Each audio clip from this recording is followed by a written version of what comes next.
So hello আমার class 8 এর ভাই বোনেরা, তোমাদের তো আর কিছুদিন পরে তৃতীয় পর্যায়ক্রম মূল্যায়ন অর্থাৎ ফাইনাল পরীক্ষা শুরু হতে চলেছে। তাই তোমাদেরও বাংলা বিষয়ে এমন 7টি বাছাই করা সেরা সাজেশন নিয়ে চলে এসেছি, যা তোমাদের স্কুলে হুবহু কমন পাওয়ার 100% চান্স আছে।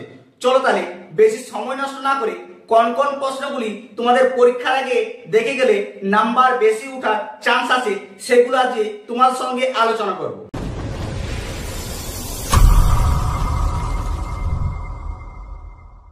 দেখো, তোমাদের ক্লাস 8 এর প্রশ্নমান এখানে যতগুলি তোমাদের প্রশ্ন দেওয়া আছে প্রতিটি প্রশ্নের মান হচ্ছে 2।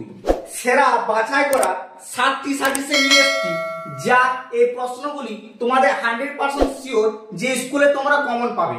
প্রথম সেই প্রশ্নটি হচ্ছে, দেখো, স্বপ্নদা আমি রঞ্জন সরকার বলছি। টেলিফোন স্বপ্নদার সঙ্গে রঞ্জন সরকারের কি কথাবার্তা হয়েছিল? এটি মোস্ট ইম্পর্টেন্ট প্রশ্ন, আর স্কুল প্রায় তোমাদের দেয়। 2 নম্বর হচ্ছে, অ্যালবামটি শক্ত করে জাপটে হু হু করে কাঁদতে লাগলো। কার কথা বলা হয়েছে? তার কেঁদে ওঠার কারণটি বুঝিয়ে দাও। এটি প্রশ্নমান 2 এবং মোস্ট ইম্পর্টেন্ট প্রশ্ন 2 নাম্বারটি। 3 নাম্বার হচ্ছে, সুতা মজুরের ঠোঁটে কোণে একটু হাসি ফুটে ওঠে। হাসি ফুটে ওঠার কারণটি উল্লেখ করো বা ব্যাখ্যা সহ আলোচনা করো। এতে প্রশ্নমান তোমার 2, কখনো কখনো 3 বা 5 মধ্যে তোমাদের পড়ে যেতে পারে। 4 নম্বরটা হচ্ছে, এত দুঃখ এত ব্যথা সে কখনো পায়নি। সে কে? তার ব্যথা ও দুঃখের কারণটি আলোচনা করো। এটি মোস্ট ইম্পর্টেন্ট আর কমন যোগ্য প্রশ্ন, তোমরা দেখে যাও।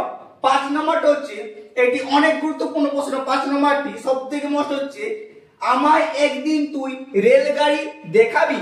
কে কাকে একথা বলেছে? ঘটনা প্রসঙ্গে উল্লেখ করো। 6 নম্বর প্রশ্নটি, সেজন্য খুবই খুশি হয়েছে। বক্তাকে তিনি কি জন্য খুশি হয়েছিলেন?